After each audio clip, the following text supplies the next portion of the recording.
What's up, YouTube? So I want to do another in the bag update video. You might have noticed that I actually posted one the other day showing you guys a different system. I was using this little backpack, but I actually played a couple of rounds with it right after that video where the zippers were getting stuck, and it was really frustrating me. So I switched back to my Innova Deluxe. I also made a trade right around then and traded some of the plastic that was in that video, got some new stuff. So I figured I'd just do another one that's a little bit more current. I hate having videos out there that are like outdated. Even some of my other videos are starting to frustrate me. I'm going to probably start, reposting some of them, doing retakes.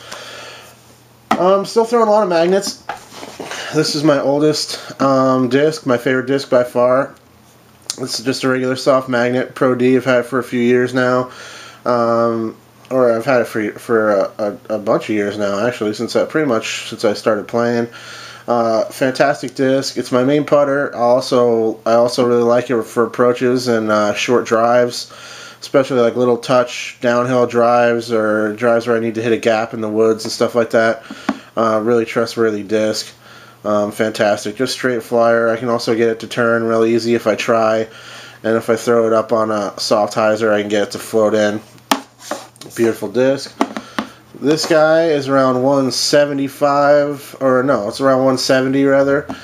Super beat in and really warped. It's very flippy. I'll use it for putts that I need to like turn out around a tree, a little Anheuser putt. Also a little flick Anheuser's. It works really well if I need to reach out and kind of bend it around a tree to get it up close. Also a great driver if I really want to put very little effort on it and just let it glide straight down the line. If you put any kind of reasonable energy on it, it'll turn over, it won't come back, so that's good to know. I can trust it to do that. If there's like a cliff to the left, crush this thing. Even on a hard hyzer, it'll turn up, start turning, and it won't come back. This guy's max weight. It's another just soft magnet, had a tournament stamp. That's gone now. But it's a nice straight flyer. I'm digging it so far, getting used to it, but I think I'll use it as an approach disc this winter because it's max weight. It'll hold up to the wind a little bit better than my other ones probably. I also have this hard magnet, this regular Pro D hard magnet. It's a little bit broken in already, but it's a real straight flyer. It just holds the line for approaches and stuff. I'm still kind of getting used to it, so I can't tell you too much about it, but digging it so far. My last magnet is a Crystal Flex magnet. I like this disc a lot. I like the feel of it in the hand, and I like the way the die came out. Since it's slow, it looks pretty cool when it's flying. But I haven't been carrying it a ton lately, just because it doesn't fly super different than my other magnets, and it's like a pretty expensive disc. My dad got it for me for my birthday last year, so I've kind of been leaving it at home, but it could make its way out onto the course any day, you know. You never know. All these discs won't fit in this bag, so I'll usually leave a couple out depending on where I'm going. Last putter in my bag is a Discraft Zone, ESP Zone. This thing is super stable. It's the most stable putter I've ever thrown for sure, and it's a great disc for the headwind, or if I just really want to throw something slow that I can absolutely smash with as much power as I can possibly put on it, and it will not turn over. It'll just go straight and then start hooking hard left when it slows down. Really dependable disc. I think this thing's going to become a staple in my bag for windy days. It's really trustworthy. Cool disc. On to some mids. I have an ESP Meteor, 175. This guy's 174, by the way. I'll probably forget to tell you the weights at least a couple more times this video. ESP Meteor 175. This one is a little bit indented on top. It's not domey, and it's just a really awesome controllable flyer. It's pretty much like a fairway driver for me. It goes about as far as fairway driver would, and it just has a ton of glide. I use it for sometimes I'll throw it for like a hyzer flip, straight shot. Most of the time I'll throw it flat and be looking for it to turn to the right, and if you give it some Anheuser and some snap, it'll turn over hard.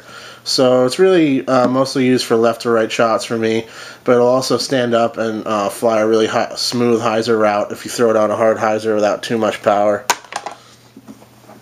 I got a couple of buzzes. I got this one is an X-Buzz 175. This one's 175 as well. This one I got to replace my sadly missing Hop Devil X-Buzz. It doesn't quite get the job done. It's not quite as nice as my Hop Devil Buzz was. It flies good. It's a nice straight flyer. Has a little bit more glide than like a Z-Buzz, and I like the grip on it. So it's a good disc. It'll get better as I break it in more, I think.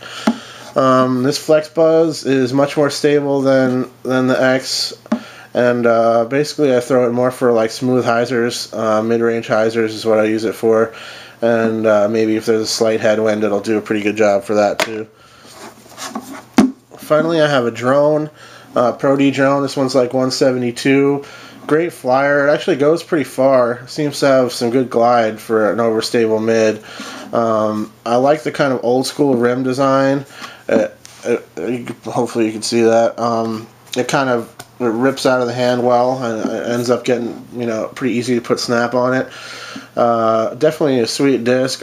It's not as stable as like a Flex drone, so this one will mostly just go really straight. It'll actually even pop up and ride a little bit. When it slows down, it'll finish strong to the left, so I like it for flex shots. And since it's Pro D, I'll throw it over water and stuff because I know it won't flip when I don't want it to, and if I lose it, you know, whatever, I'm out $7. Drivers. Okay, a couple things to tell you about my driver situation. I don't throw ESP surges anymore like I did in my last video and some other videos where I showed them. I just wasn't using them very much. I also don't have the Blizzard Champion Wraith in the bag. I know in my review video I said I was going to put it in the bag, and I did. You know, I threw it for a while, and I liked it, but basically I threw it for the same kind of situations I throw other discs I have, and I got to the point where I realized it would be really kind of tricky to replace because the Blizzard runs are kind of inconsistent. It was like the early runs had the bubbles throughout the whole disc, and the newer ones only have bubbles on the rim.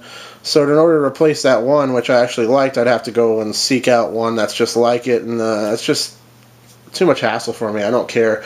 I'd rather throw stuff that's easily replaced. So yeah, I also don't have nukes in the bag anymore. I lost my ESP nuke first run. It kind of just disappeared when I was out field testing. Somebody must have just picked it up and walked away when I wasn't paying attention, which is kind of ridiculous. And then I had a Pro D one I got rid of. So I'm down to Stalkers, Surge SS, and Forces. So my two Stalkers, this one's 168. It's an old Z. It's probably one of the early runs. It's not a first run, but it's pretty close. I got it right when it came out. Just a awesome straight line driver. It's starting to get a little bit flippy now, so I can throw it for turnovers if I want to. But I usually don't. I'll usually throw it on a little hyzer and let it pop up and go real straight, or throw it on a hard hyzer for like a smooth kind of fairway driver hyzer for me. Nice disc. Basically, if I want to throw a buzz but I can't reach it, I'll throw a Stalker. Still got the Paige Pierce Titanium Stalker. This thing is awesome, gorgeous disc, very, very stable in comparison to my broken in Z. It's max weight, which is pretty heavy. It's like 176 because it's kind of a large diameter disc. Really awesome disc though. I haven't been carrying it a lot lately just because it's kind of expensive disc and it's pretty stable. But in the fall and especially the winter here in Oregon, the winds start to pick up quite a bit. So this guy will be carried as like a headwind kind of straight line headwind driver. Flex Surge SS, one of my favorite discs I've ever had for sure. It's just a gorgeous disc to watch it fly. It just flies at such a beautiful line. I can cover a lot of different routes with it. Everything from, you know, smooth hyzers to hyzer flip straight shots to kind of low power straight shots to complete turnovers. It's also one of the only discs that I've ever thrown where you can kind of release it pretty flat without a ton of energy on it, and it'll just go out straight and then it'll fade soft to the right and stop and kind of land and slide up.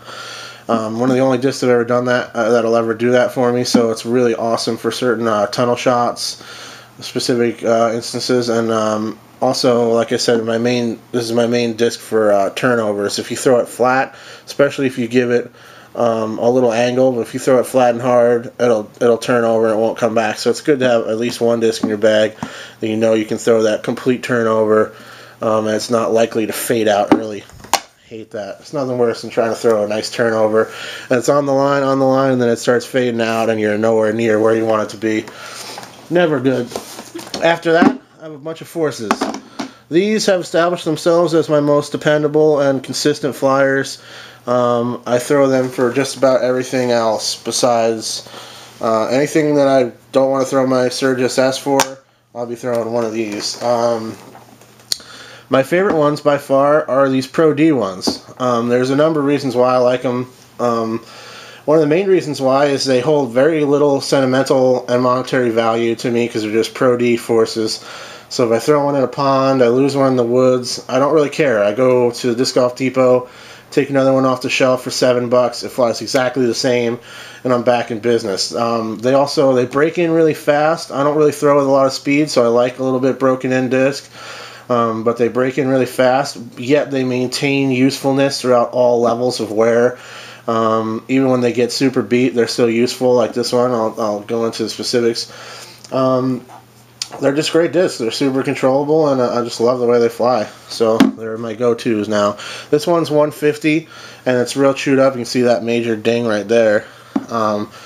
Super beat, great disc for rollers and just really soft finesse shots where I can throw it on a hyzer with very little effort and it'll kind of ride out and come back and still get pretty good distance. Also a great disc if you don't have any kind of a run-up or if you have a really questionable kind of awkward stance. You got to kind of wedge your foot in against a rock or up against a fence or something and just lean out and let it rip. You still get good distance with this guy because it's so flippy and lightweight. That'll still kind of ride out.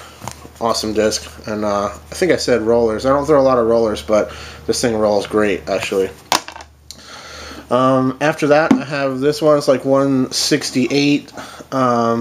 It's pretty beat up as well, but since it's closer to 170, it just flies really straight point to point. It's like just a laser line.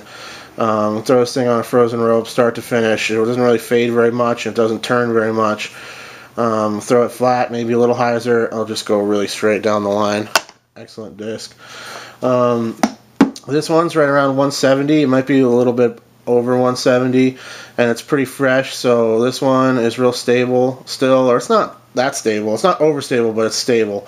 I can put as much on it as I have, and it won't turn over. And I've been bombing this thing. I've been getting some of my biggest drives ever out of this disc. Really dig it. Excellent disc. I can also handle a slight headwind because it's so heavy and fresh. These two are probably my go-tos right now. They're twins. They're both 152, and they fly exactly the same. I mean, I can throw these things within a couple feet of each other without too much issue. Really controllable straight line drivers. Really digging them. Excellent discs. After that, I got a couple of Z ones. This one is like 168 or 169 or so. Actually, they both are. And this one's a little bit more beat in, so it'll flip up a little bit more and ride out. It'll still finish pretty strong with a decent little skip at the end. I used to not really like Z plastic very much, but then I noticed that once it gets older and it's kind of broken in, the grip gets really good. You know, I don't really like them fresh. When I'd feel them at the store and stuff, they don't feel that great. I was checking out my buddy's beat up Force, and I really liked the feel of it, so I figured I'd try a couple, and these are definitely working out well. So this one, you know, like I said, mostly pretty straight. It'll flip up and ride a little bit more, but still pretty stable. It can handle a little wind. This one is still quite stable. I can throw it into a strong headwind, and it'll still fly real straight and finish to the left. This one also skips really hard. So I like it for shots that have to go hard left because as far as I'm concerned, the more it skips, the better it'll fit that roll, because not only does it cut hard left in the air, it'll land and then it'll skip farther out to the left, so it'll get me a little bit farther down the line. So that's my bag that I'm working with right now. Hopefully that's not too incredibly long-winded for you guys. Hopefully you like the videos, and thanks for watching, guys. Cheers.